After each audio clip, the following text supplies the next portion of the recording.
Can somebody please confirm you can hear me? We can hear you.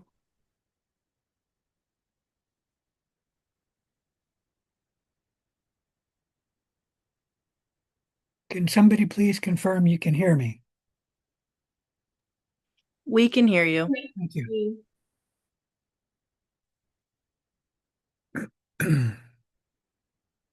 All right, before we begin, are there any questions?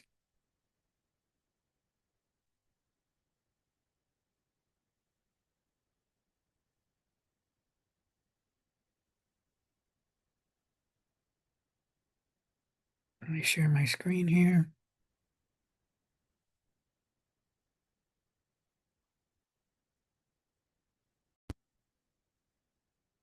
All right, you should be seeing my screen now.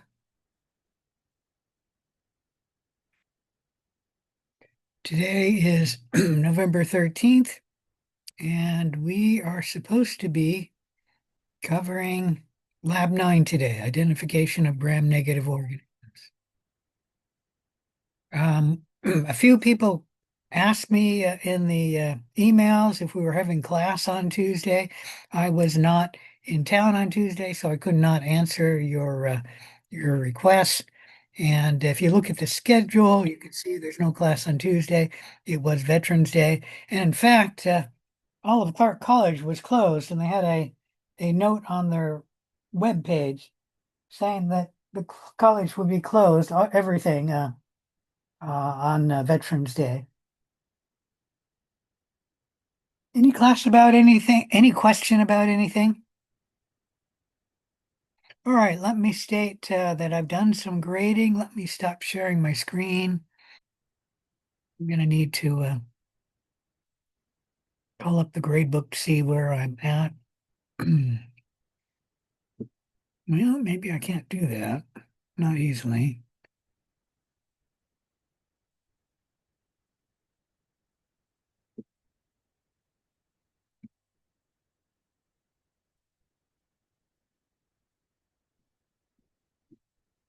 But it'll make me log in, so I won't be able to do that. I know I've got two labs graded. I might have even three labs graded. And yep, I'm going to log in. One of them was the recent lab, Lab 8. I just think I finished that early this morning. So that one will not be due this Saturday. It will be due a week from this Saturday. Where's the staff?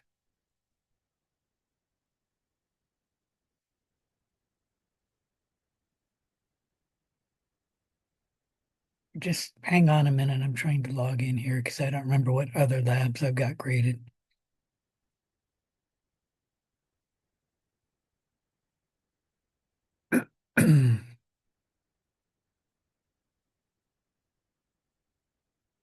There it is. My email that allows me to log in, meaning I have to verify that I have access to my email before I can log in. All right, let's get the grade book open.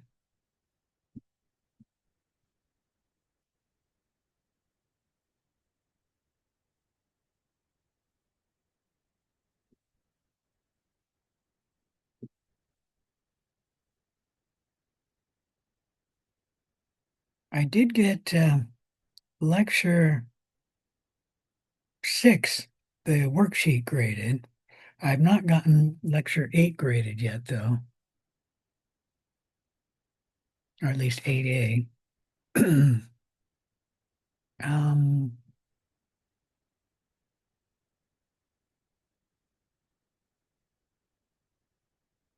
yeah, it was Lab 5 has been graded, and that one you can turn in a correction if you didn't get 5 out of 5, and I don't think anyone got 5 out of 5 in that lab. Um, you can make a correction by this Saturday. Worksheet for Lab 8, you got a week from this Saturday to make corrections. Any questions about anything? All right, let's get out of the grade book and then I'll share my screen again.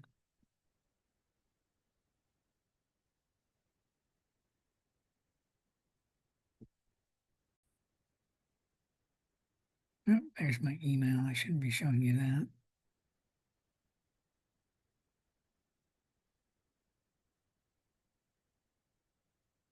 So let's go to lab 9.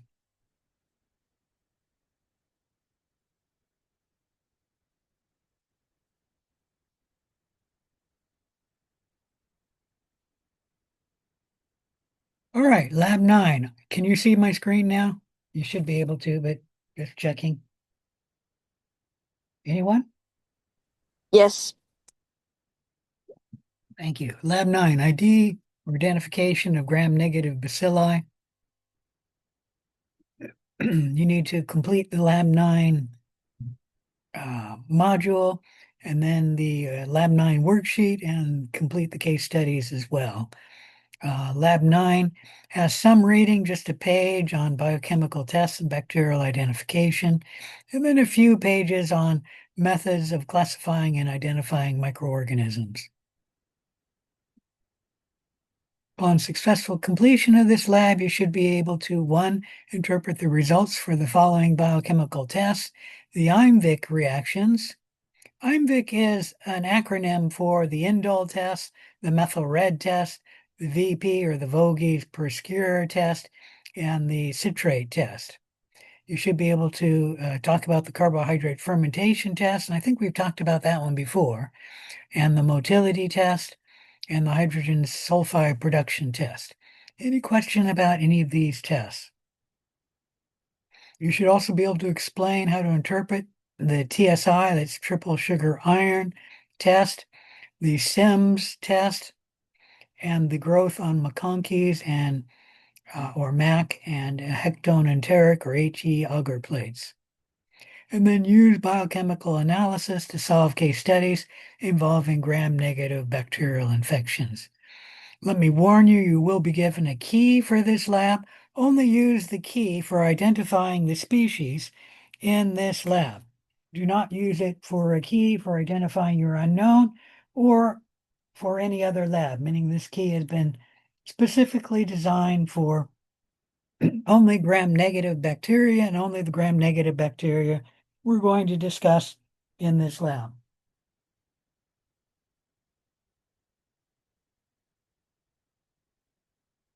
All right, so the first family we're going to talk about is the family Enterobacteriaceae. These members are all small, gram-negative, non-spore forming bacilli. They are facultative anaerobes, all of them. There are 53 genera in the family Enterobacteriaceae, so it's one of the biggest, if not the biggest, family of bacteria. There are 24 genera that are known to cause human infections. They are all glucose fermenting and oxidase negative organisms. Here are a few of the what do you call it, genuses, genera in the family Enterobacteriaceae. Most of these genera are normal microbiota of the intestinal tract, aka we call them coliforms. They are opportunistic pathogens in that they can cause urinary tract, wound infections, pneumonia, and septicemia. Common genera are responsible for causing opportunistic infections, including Escherichia, like E. coli, Enterobacter, Klebsiella, Citrobacter, and Serratia. Several genera are associated with gastroenteritis, and these are known human pathogens, including Salmonella, Shigella, and then E. coli serovar 015787. Normal E. coli grows in everyone's human intestines. It does not cause disease as long as it stays in the intestines. However, if you get E. coli serovar 015787, you will most likely get a disease, largely gastroenteritis, because this is a human pathogen. It has antigens which are pathogenic to humans. There are a few other strains of E. coli which are also human pathogens, but this is one of the worst. Any questions about the family Enterobacteriaceae? All right, let's talk a little bit about the Pseudomonaceae family. The Pseudomonas, particularly Pseudomonas aeruginosa, is similar to the family Enterobacteriaceae in that they are all gram-negative bacilli. However, the Pseudomonaceae are all non-glucose fermenting and all oxidase positive bacterium. They're also all aerobes, and the family Enterobacteriaceae are facultative anaerobes. Pseudomonas aeruginosa is an opportunistic pathogen causing infections, particularly in immunosuppressed individuals, burn patients, and trauma patients. Fortunately, Pseudomonas aeruginosa is not good at gaining access to the human body, and so in a normal individual, it's unlikely that you will become infected by Pseudomonas aeruginosa. But immunosuppressed individuals, burn patients, and trauma patients frequently get an infection with Pseudomonas aeruginosa. And it's pretty easy to see the burn patient and the trauma patient, they have breaks in their skin or their mucous membranes, allowing Pseudomonas aeruginosa to get established. And it's just the intact mucous membrane or the intact skin of a normal human individual that keeps Pseudomonas aeruginosa from gaining access and then causing an infection, at least in a normal individual. Pseudomonas aeruginosa is also implicated in healthcare acquired infections, or we call them nosocomial infections. And I should mention that many members of the family Enterobacteriaceae are also healthcare acquired infections and nosocomial infections. And if you remember, the number one nosocomial infection in America currently is caused by E. coli. All right, it's important for microbiologists to be able to identify and perform antibiotic susceptibility testing on gram-negative bacilli that's been cultivated from a clinical specimen. In this lab, we're going to talk about some common biochemical tests that are discussed or described to identify gram-negative bacilli. Here are a whole bunch of them. We're not going to talk about all of these, but um, there's a whole bunch of tests that you can run. And this one is a test where you actually inoculate a needle and then stick the needle through these tests, and then you can run 12 tests at one time. We won't talk about this test, but it's something that's frequently used in a microbiology lab. The biochemical tests we're going to talk about today are the indole test. Some organisms produce the enzyme tryptophanase that converts the amino acid tryptophan into the products indole and pyruvic acid. After overnight incubation, Kovacs reagent is added to the tube, and indole and Kovacs reagent produce a red color at the surface. Sorry about that. Let me turn my phone off. Actually, I'm surprised I haven't had that yet because this is the season for signing up for Medicare, and I'm on Medicare, and so a lot of people call me to get that. So,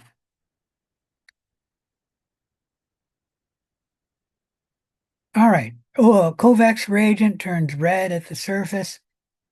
E. coli tests red for indole production. This picture is a little bit off color. That should be a cherry red or red color, and it looks more purple to me. And that's a negative color, and that's when the indole stays yellow. I mean, not the indole, the Kovacs reagent stays yellow. So what happens is tryptophan, that amino acid, and when you simply digest proteins, there will be tryptophan in the protein. And then with the enzyme tryptophanase, you make indole. and then indole can react with the Kovacs reagent, making it should be a cherry red or a red color. Cherry red is sort of a pinkish red if you don't know what cherry red is. All right, let's move on to the methyl red and the Voges Proskure test. I'll call that the VP test just because I'm not Russian and I don't know if I'm saying that name correctly.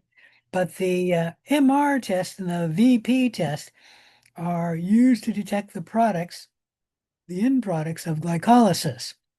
Acid products are discovered in the MR test, and the neutral products are determined or discovered in the VP test. So we're looking at the metabolism of glucose into pyruvate, and if you make acid products, you can find them in the MR test. If you make a neutral product, you can find it in the VP test.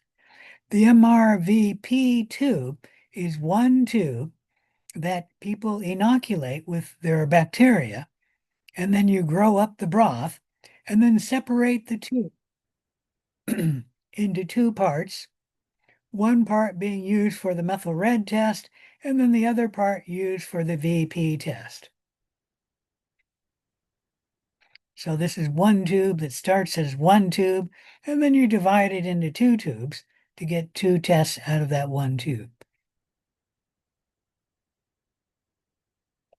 If the bacteria produce acid in the methyl red test, the pH indicator remains red, which is positive for the acid. And the VP test, you have to inoculate it for actually 2 to 5 days, and this one can be 2 days. The methyl red should be 5 days, though. And you then add Barrett's A solution to the tube, and then Barrett's B solution to the tube, and then you shake the tube vigorously to add oxygen to the tube, and let the tube set for about 60 minutes. And if acetone is produced, which is a neutral product, it will turn the tube red. If acetone is not produced, the tube will remain yellow. So there's a MR positive result, and the entire tube is reddish. The VP test is usually red in one section, usually the top, and that's positive. And then both the MR negative and the VP negative are yellow in color. Any question about any of that? So an easy way to remember these three tests, the indole test, the MR test, and the VP test, is if they're a positive, they should be reddish in color. And if they're negative, they should be yellowish in color. Any question about any of that? All right, let's move on to the citrate utilization test. Citrate utilization tests determine if the bacteria has the ability to use citrate, which, as you remember, is a molecule in the Krebs cycle. And citrate is the only carbon source in the tube, which the bacteria can use for both carbon and energy. Simmons citrate slant contains citrate and the pH indicator bromothymol blue. The slant is inoculated with the bacteria, and if the bacteria grow and metabolize citrate, and they can only grow if they metabolize citrate because citrate's the only carbon source and the only energy source for the bacteria, the tube will be positive or turn blue. And if the bacteria do not grow and cannot use citrate, the tube will remain green. E. coli and Shigella can metabolize citrate, and then something like Staphylococcus epidermidis cannot metabolize citrate. Any question about the citrate test? All right, let's talk about the PR carbohydrate metabolism test. This could be also called the glucose fermentation test or the sucrose fermentation test or any other sugar fermentation test. What this carbohydrate ferment test does is that you inoculate the tube with your bacteria, and each tube has one particular sugar in it, such as glucose, or maybe it would be lactose, or sucrose or maltose, depending on the tube. If the bacteria can ferment that sugar, it will produce acid products in the fermentation. If it cannot ferment the sugar, then the bacteria will not grow in the tube, so it will not be cloudy, but the tube will remain reddish or pinkish. Actually, there's a protein in the tube, so the bacteria could grow and it could be negative because the bacteria could digest the protein. But if it digests the sugar, it will create acid end products, and then the tube will change from reddish or pinkish color to yellow. And the yellow is indication of the acid, meaning the pH has decreased and it turned yellow.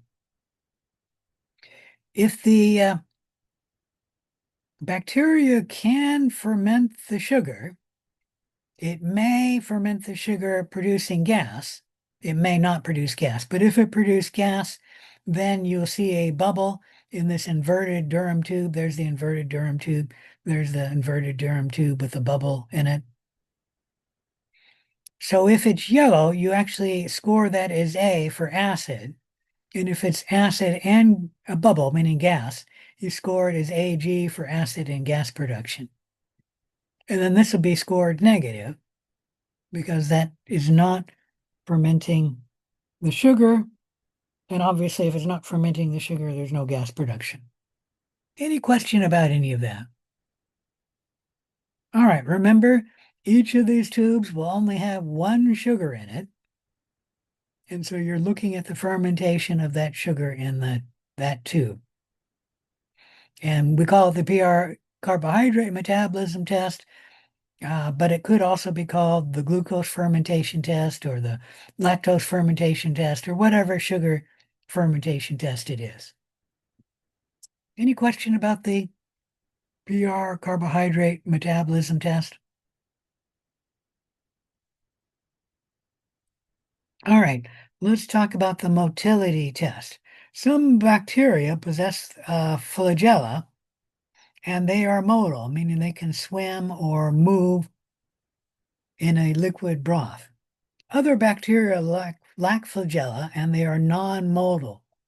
We have in the motility test medium a semi-fluid agar, meaning it's a very low percentage of agar, and it makes the bacteria that can swim, they can actually swim through this semi-solid agar. The bacteria that cannot swim can only grow in the stab inoculant. So this would be a negative motility test. That is the bacteria growing only in the stab inoculant. And this is a highly motile bacteria species. I'll blow that up. And the bacteria here have swam everywhere. You don't even see the stab inoculant, although there's the start of it. And that's because the entire tube is cloudy, because the bacteria have swam everywhere in the tube. You could have slightly motile bacteria. Let me see if I can get this. In which case it won't look like that.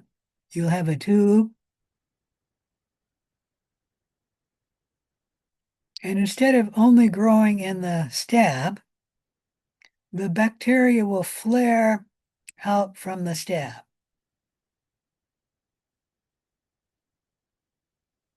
Make a big one here.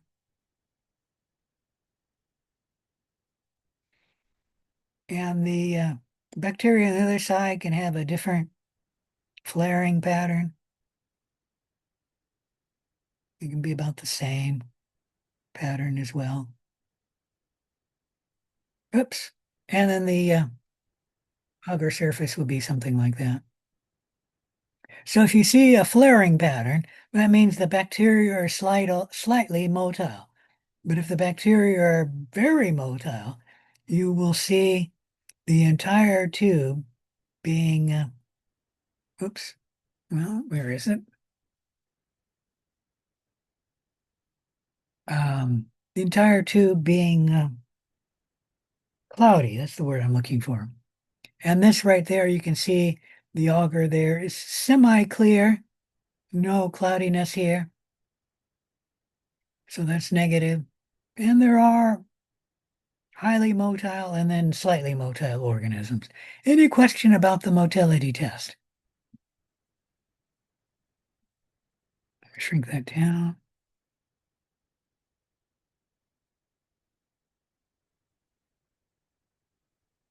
All right, let's talk about the hydrogen sulfide production test. There are several media that can test for the production of hydrogen sulfide. Hydrogen sulfide, H2S, is a gas, and the medium triple sugar iron can test for hydrogen sulfide production, but so can the sulfide endomotility test, or the SIMS test, and then the hectone enteric auger plate can also test for the production of hydrogen sulfide. In any media that we look at, if hydrogen sulfide is produced, you see blackening of the media. And that is the SIMS test.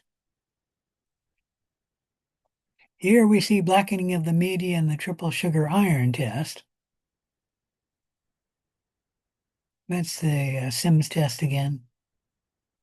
And here we see blackening of the colonies on the hectone enteric auger.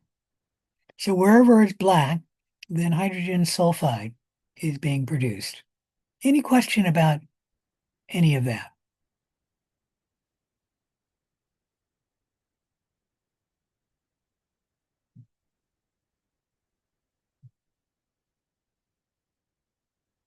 The black forms from a black precipitate that forms when H2S combines with iron in the media. Citrobacter, Salmonella, Proteus all produce H2S and turn black in one of these three tests. Let's talk a little bit more about the triple sugar iron, or TSI test. It's on a slant, meaning when you pour the auger, you then, while the auger is still liquid, you hold the tube at a slant, and then the auger forms a slant like that. To inoculate the TSI tube, you first get a needle, and then you put bacteria on the very tip of the needle.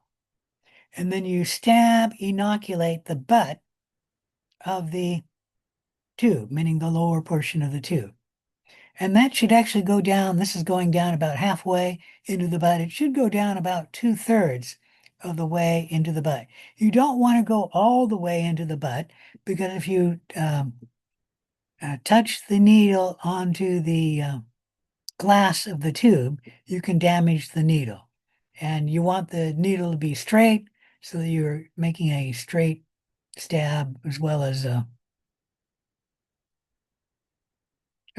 in the motility test. You have to have a needle to do that stab, and it must be a straight needle too.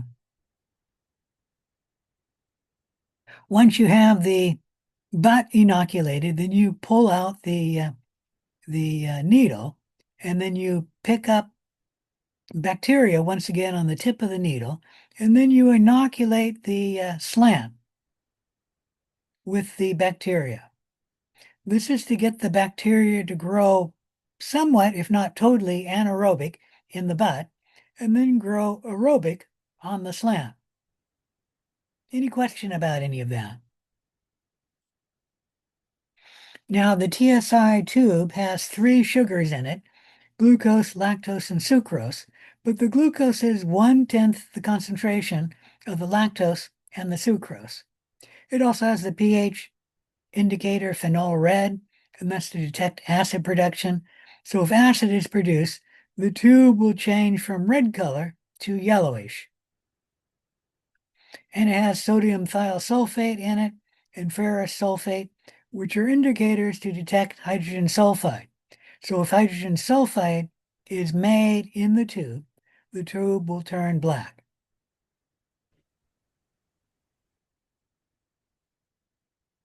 You then incubate, at least overnight, and look at the color of the slant, both in the butt and in the slant. Did I say, well, the tube is called the slant because it is its slant, so that's fine. But you're looking at the growth and then the color in the butt and the growth and the color on the slant.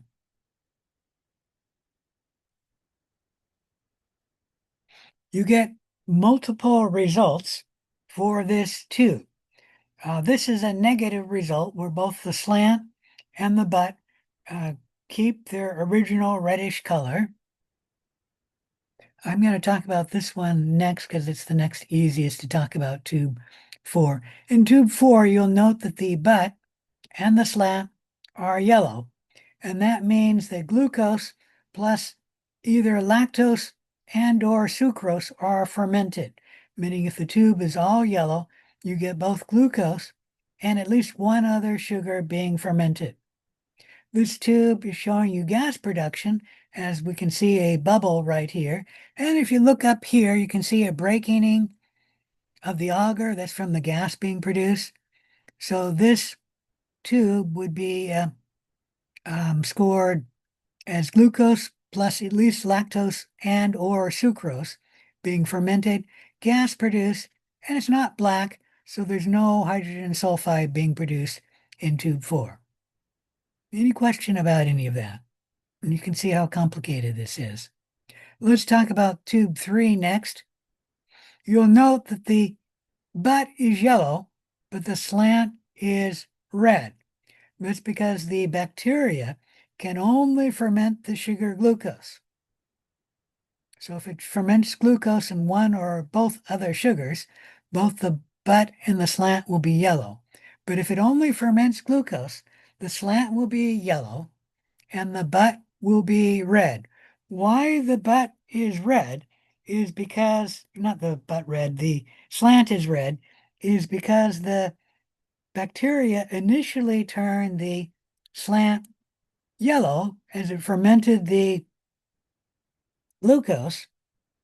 So if we looked at it at an earlier time point, both would have been yellow. But at the time point of this test, which is at least 24 to 48 hours, the slant turns pink as the bacteria have used up all of the glucose in the slant. And then the bacteria start digesting the protein. Protein produces ammonia, which will become a waste product, and that will change the pH from acid to basic. Ammonia is basic if you don't know. And that will change the color from yellow to reddish or pinkish. The reason why the slant remains yellow is the bacteria can ferment the sugar faster aerobically than anaerobically. And so if the butt is yellow, it's because the bacteria are still fermenting the sugar glucose. Some of it's still around, and so the sugar is fermenting it, and that's why it's yellow. But here the sugar has all been fermented, and then the bacteria start producing ammonia from digesting protein, and then that turns the slant red. So red on top, meaning the slant, and yellow on the bottom means only the sugar glucose is produced. And the reason is glucose is only at 1/10 the concentration of the other sugars, sucrose and lactose. Tube 3 has no black, so there's no hydrogen sulfide being produced, and there's no breaking of the agar, no bubble, so there's no gas being produced as well. On this tube here, we'll note that the slant is red, and the butt, as well as a little bit of the slant, is black. Wherever the slant is black, hydrogen sulfide is produced. However, if hydrogen sulfide is produced, that means the sugar is fermented. And so this tube would be yellow if you could see it, but of course, black hides the yellow. So wherever it's black, you can assume the tube is also yellow because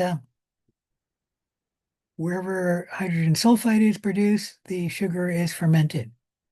Because the slant is reddish, the sugar that's being fermented is only glucose. And there is no black on the slant because hydrogen sulfide is produced anaerobically. And so it's not being produced on the slant because the growth is growing aerobically. And it's um, growing anaerobically, or at least partially anaerobically in the butt. And so that's why the hydrogen sulfide tends to be produced in the butt. And then the butt is usually the area that's black. Any question about tube two? All right. So that's it for the triple sugar iron slant. And I'm sorry, this is a very complex test. You do need to know this test, and there's not an easy way to learn this test. I guess learn that one. That's the second easiest. And then if the slant is red and the butt is yellow, you know that only the sugar glucose is fermented. And then this is black. And you could have that yellow, but if the other sugar is fermented, like lactose is fermented, that could be yellow. But um, lastly, know that too. Any question about any of that? All right, let's talk about the SIMS test. SIM is an acronym for sulfide indole motility test, and it's running three tests at one time. And actually, I forgot to mention the TSI, or triple sugar iron test, is running, well, glucose and then other sugars. So that's two tests, gas produced three tests, and then the hydrogen sulfide. So this is running four tests at one time. SIMS test is running three tests at one time. And it's the sulfide production test, or sulfide test, the indole test, and then the motility test. And that's where sulfide indole motility test, SIMS, comes from. Any question about any of that? So what you do is you inoculate a needle with your bacteria and inoculate the tubes. And let me see if I can blow that up a little. Just a little.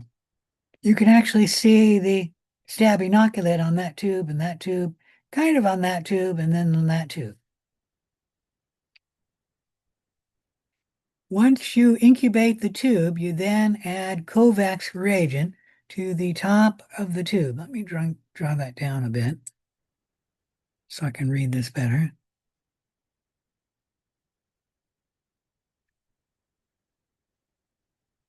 Oops.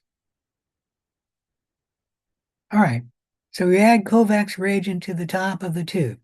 If the top of the tube turns pinkish, then indole is being produced by these organisms. If the top of the tube is yellowish or whitish, then indole is not being produced in these tubes by this bacteria. That's a control. You also look to see if the tube is black, especially at the bottom. And if the tube is black, then hydrogen sulfide is being produced. And then lastly, you look at the stab inoculant to see if the bacteria flare from the inoculant. And this one, the bacteria have gone everywhere, so you can assume the bacteria are very moldal. That's why it's black everywhere. This one, you notice the bacteria is only in the stab, so this bacteria is not motile. This bacteria here is not motile, although that's kind of not as clear, but that one's very clear. And then this one there, you see how the bacteria is flaring? It's growing outside the stab. So this bacteria is motile, and it's not highly motile, but it is fairly motile, meaning that's a pretty big flare. And then this bacteria is only growing in the stab, so it is not motile. And that's the sulfide indole motility test. Any question about any of that?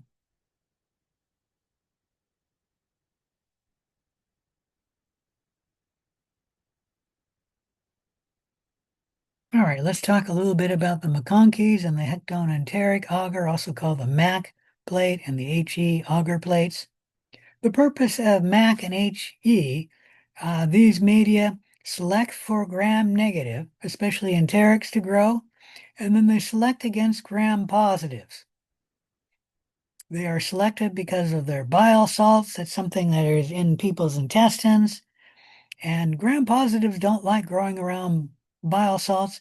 They're also selective for, well, MAC is selected because it has, let me see if I can remember this. It has crystal violet in it. That's why it's purple in color. And the crystal violet gets in the gram-positive cell wall and then helps prevent the cells from growing. Um,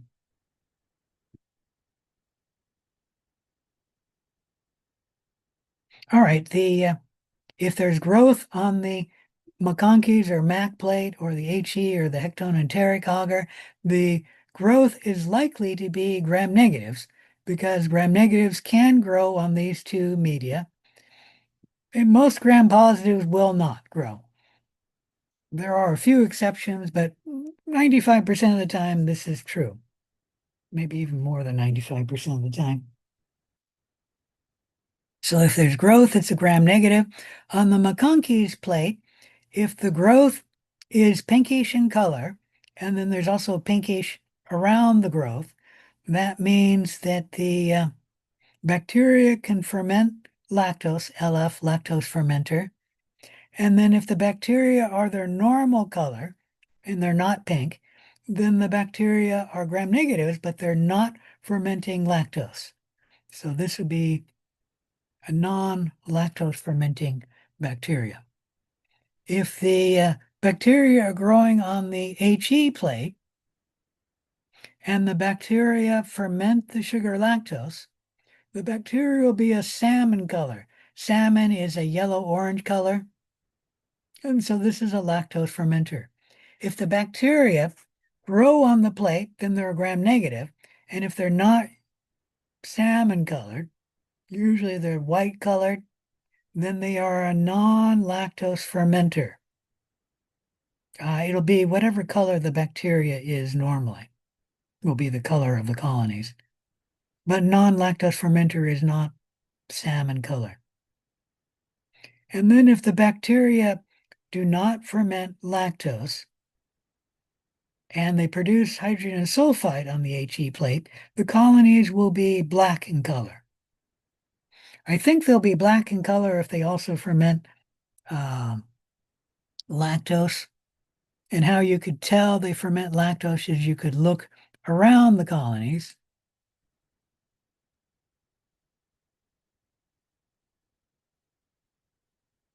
You can see that there's a colony there, and around the colony, it's kind of an orangish color, and there's no orangish around the colony, so this is a non-lactose fermenter.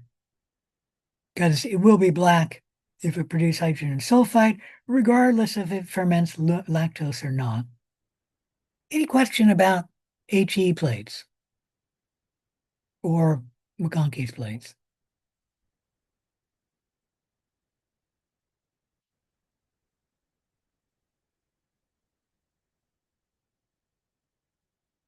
All right. So you're not going to be physically doing any of these biochemical tests because everything we do will be online, but you will be held responsible for knowing how to perform and interpret these tests. We have a video clip discussing the carbohydrate fermentation test. We have another video clip discussing the SIMS test, another video discussing the MR test and the VP test. Remember, you inoculate these two tests as one and then split the tube into two, one for the MR test, one for the VP test. We have a video discussing the TSI test, and then we have a video on the McConkey's auger test.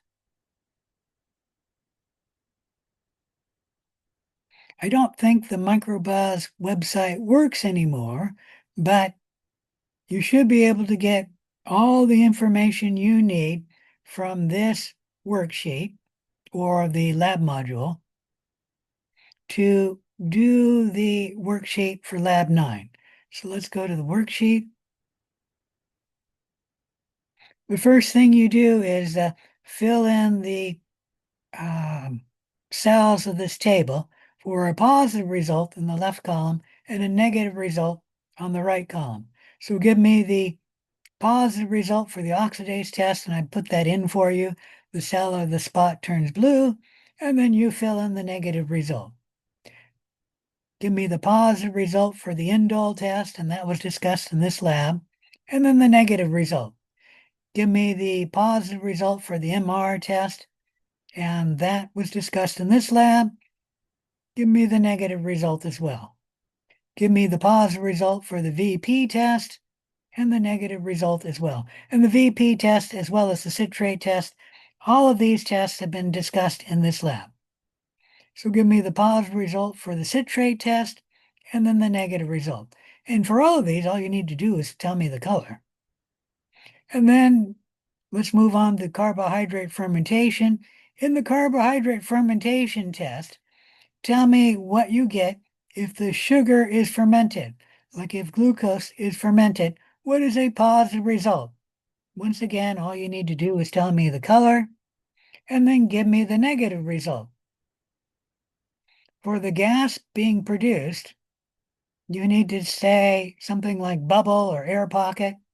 For a positive result, I sort of gave you the answer there, and then a negative result. That's how you answer gas produced. So we separated the carbohydrate looking at sugar being fermented and then gas being produced. You only get gas produced if the sugar is fermented. Let's move on to the triple sugar auger slant, triple sugar TSI or triple sugar iron test. Give me the results if glucose is fermented. And on this one, you must give the results of the slant over the results of the butt. So you give me the color of the slant over the color of the butt. I guess another way you could do that would be saying something like A over A. That's not the correct answer, by the way, but you could do it that way. But it's best to give the color of the slant over the color of the butt. If you only give one, that will be wrong, meaning only one color. Because um, particular in the positive result, for glucose being fermented, you will get two different results. And then give me the color of the butt or the color of the slant over the color of the butt for the negative result. And then in triple sugar iron, if lactose or sucrose are fermented, give me the color of the slant over the color of the butt for the positive and the color of the slant over the color of the butt for the negative. If hydrogen sulfide is being produced, give me the color that you see in the tube for a positive result and the color you see for a negative result. If gas is produced in the triple sugar iron, you have to use a word saying something like break in the auger or a bubble in the auger, not the inverted Durham tube because that doesn't have an inverted Durham tube. But you can use a word like that. And then give me the negative result. For the SIM auger deep, the sulfide indole motility test, tell me what color the tube will be if sulfide is produced, and then tell me the color of the tube if sulfide is not produced. If indole is produced in the SIMS tube, tell me the color you see in the tube, and it's the reagent layer of the Kovacs reagent in the positive result, and then the reagent layer in the negative result.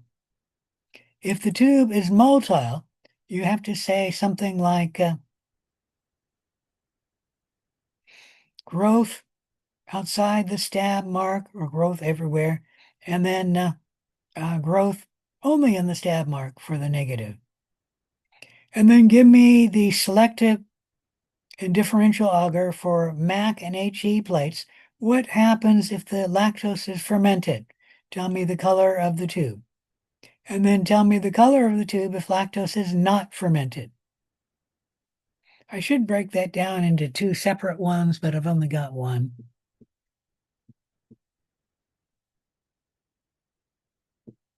All right. And then answer the questions for question 2. For 2A, what reagent must be added to detect the presence of indole? If indole is present, the test will show what color. So 2B, answer the color. Actually, that's 2A1 and 2A2. Sorry, there is a 2B, which is right here. 2B1, methyl red is a pH indicator that remains what color under acidic conditions? And the methyl red pH indicator is used in what test? So 2BT, name the test. 2B2, name the test. For 2C1, what test uses Barrett's A and Barrett's B reagents to detect the presence of acetone, a neutral product formed from glucose metabolism? If acetone is present, the test will show what color. So we'll answer what color in 2C2. For 2D1, Simmons citrate uses what pH indicator, name it, and turns blue under acidic or basic conditions. You can either bold or highlight one word or underline one word, or you can write it here, okay? But you must answer 2D2. And then 2E1, what is the pH indicator used to detect PR carbohydrate fermentation? And this pH indicator turns yellow under acidic or basic conditions. You can bold or write under one of these or write it here, either one. For 2F, bacteria that possess this structure test positive for motility. So you must name the cell structure. Don't say the bacteria are motile. You must name the cell structure that the bacteria have if they are test positive for motility. For 2G, 3 organisms that produce hydrogen sulfide are, name 3 organisms that produce hydrogen sulfide. And the lab module did tell you 3. As long as you get one that produces hydrogen sulfide, it would be correct. 2H, if an organism ferments glucose, but not lactose or sucrose, the TSI slant will be what color? And the deep butt will be what color? 2I, state the 3 tests for which SIMS is used. So name the first test, second test, and the third test. The order is not important, by the way, although if you're going by the acronym, the order is important, but it's not going to count for the grading. All right, 2J, 2J1. MAC and HE plates are both what? In that they inhibit the growth of gram-positive or gram-negative bacteria. So if they're inhibiting the growth, tell me what the plate is. And bold or write under one of these or write it right there that they inhibit the growth of gram-positive or gram-negative bacteria. For 2J3, they're also what? In that they separate the various bacteria based on the visual differences from sugar fermentation.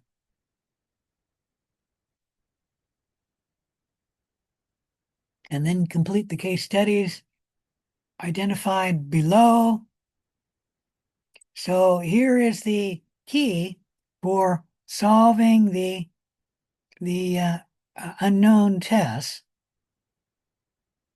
And here's a table that you can put in the results for case study 1, the oxidase test, the glucose fermentation test, the lactose fermentation test, and all these other tests. Not all of the case studies will discuss all of these tests, but just fill in the table as best you can. And if it's empty, don't worry about it. And then use your results from case study 1 to look in the key here to solving what the bacteria is. For example, if the bacteria are oxidase negative, ferment glucose and lactose, the TSI result is A over A. Hydrogen sulfide is being produced. The organism is motile. The organism is positive in the MR test, negative in the VP test, and positive in the citrate test. Then your organism is Citrobacter furundi. Any question about any of that? And then give the species name for case study 1 here, for case study unknown 1. And then do that for case study 2, 3, 4, and 5. And let's go ahead and take a look at the case studies. I think they're in the lab module. I just need to scroll down. Yep.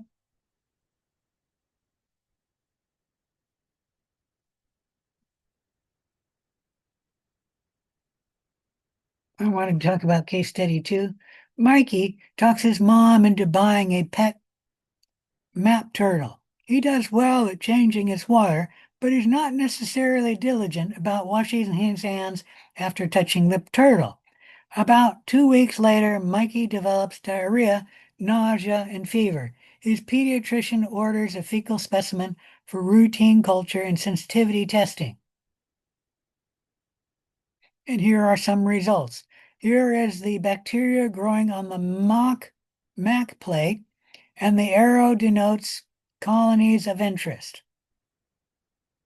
And then here are some bacteria growing on the HE plate, and the area denotes a colony of interest.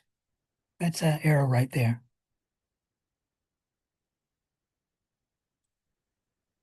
The bacteria of the colonies of interest are catalase positive and oxidase negative. And then the isolated colonies are used to set up biochemically testing for reading the next day. So right here we have the SEMS tube, sulfide indole motility test, and you can see it's everywhere, so it's motile. It's not reddish on the top, so it's indole negative, and it's black on the bottom, so it's producing sulfide. I don't remember if I said that. There's the MR test, the VP test, the citrate test, and the TSI test. So write your results for these tests, as well as these here, in the worksheet for case study 2. The oxidase test was stated there. You can get glucose and lactose from the triple sugar iron test, which is actually here. And this one should be slant over the butt, the results there. And then hydrogen sulfide production, give me the results there. Motility, give me the results there. Indole, give me the results there. Did we do the MR test on that one? I don't remember.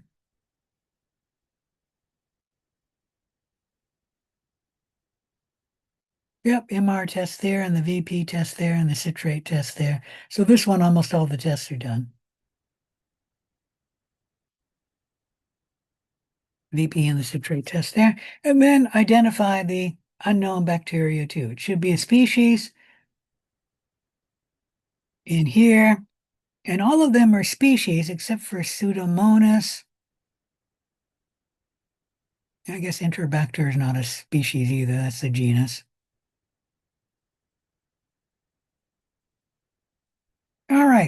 Any questions on how to do this lab?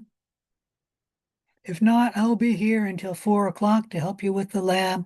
Um, but if you have a question, please ask before the last student logs out, because once the last student logs out, I'm going to log out as well. Any questions? All right, get started on the lab.